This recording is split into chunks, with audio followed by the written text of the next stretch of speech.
तहसीलदार म्हस्के यांच्या आश्वासनानंतर शेतकऱ्यांचं आंदोलन मागे.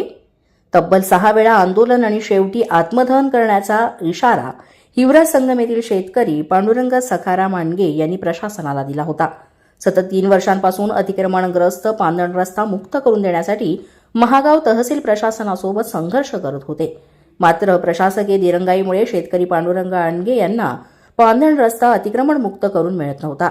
परंतु शेवटी शेतकऱ्याने 24 मार्च रोजी आत्मदहनाचा इशारा महागाव तहसील प्रशासनाला दिला होता. मात्र पोलीस प्रशासनाच्या यशस्वी मध्यस्थीनं आणि तहसीलदार म्हस्के साहेब यांच्या यशस्वी मध्यस्थीनं पांदण रस्ता हा शेतकरी पांडुरंग सखाराम आणगे यांचा पांदण रस्ता अतिक्रमण मुक्त होणार आहे. मराठी 9 न्यूजसाठी सचिन उबाळे, महागाव.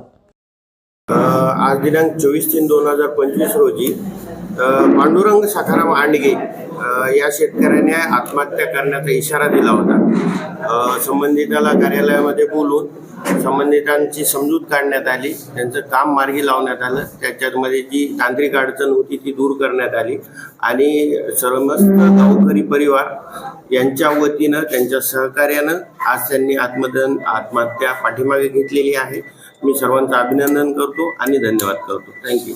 नमस्कार, आपण महागाव येथे आहोत. हिवरा संगम येथील पांदणग्रस्त शेतकरी पांडुरंग सखाराम आणगे यांनी पांदण रस्त्याच्या मागणीसाठी आत्मदहनाचा इशारा दिला होता. परंतु तहसील प्रशासनाच्या योग्य मदतीमुळे त्यांचा हा आत्मदहनाचा इशारा स्थगित झालेला. या विषयावर बोलण्यासाठी कष्टकरी शेतकरी संघटनेचे संस्थापक अध्यक्ष देवानंद पाटील मोरे आहेत. भाऊ, काय सांगसाल, काय निकाल लागला या गोष्टीचा? पांडुरंग सखाराम आणगे राहणार हिवरा अनेक वर्षापासून त्यांनी त्यांचा संघर्ष केवळ रस्त्यासाठी या प्रशासनाकडे अनेक तक्रारी देऊन सुद्धा न्याय मिळत नव्हता. त्यांच्या शेतामध्ये त्यांचा ऊस उभा आहे, अनेक पिकं आहेत आणि दर मागच्या वर्षी सुद्धा त्यांचा 2.5 एकर ऊस गाळपासाठी जाऊ शकला नाही. पण आज प्रशासनानं त्यांनी जेव्हा आंदोलनाचा इशारा दिला होता, आत्मदहनाचा इशारा दिला होता, त्याची आज दखल घेत आज इथं प्रशासनानं त्यांना न्याय देण्याचा एक महत्त्वपूर्ण पाऊल उचललेलं आहे. उद्या त्यांना त्यांच्या शेतामध्ये रस्ता मिळणार आहे ही हमी शासनानं आज आमच्या सर्वांसमोर दिलेली आहे. म्हणून आपण इथं आज शासनाचे सर्व समक्ष आभार मानू आणि आत्मदहनाचा जो इशारा दिला होता तो आज शासनाकडे मागे घेण्यात आला. पांडुरंग सखाराम आणगे, मी तहसीलला आत्मदहनाचा अर्ज दिलता.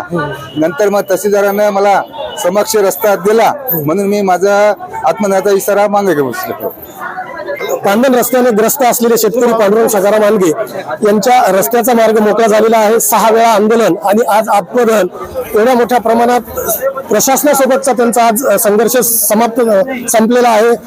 विद्यमान तहसीलदार अभय म्हस्के यांनी त्यांना त्यांचा रस्ता करून देण्याचं आश्वासन दिलं आहे. त्यामुळे आत्मदहनाचा इशारा शेतकरी पांडुरंग आणगे यांनी मागे घेतलेला आहे. मराठी 9 न्यूजसाठी सचिन उबाळे, महागाव.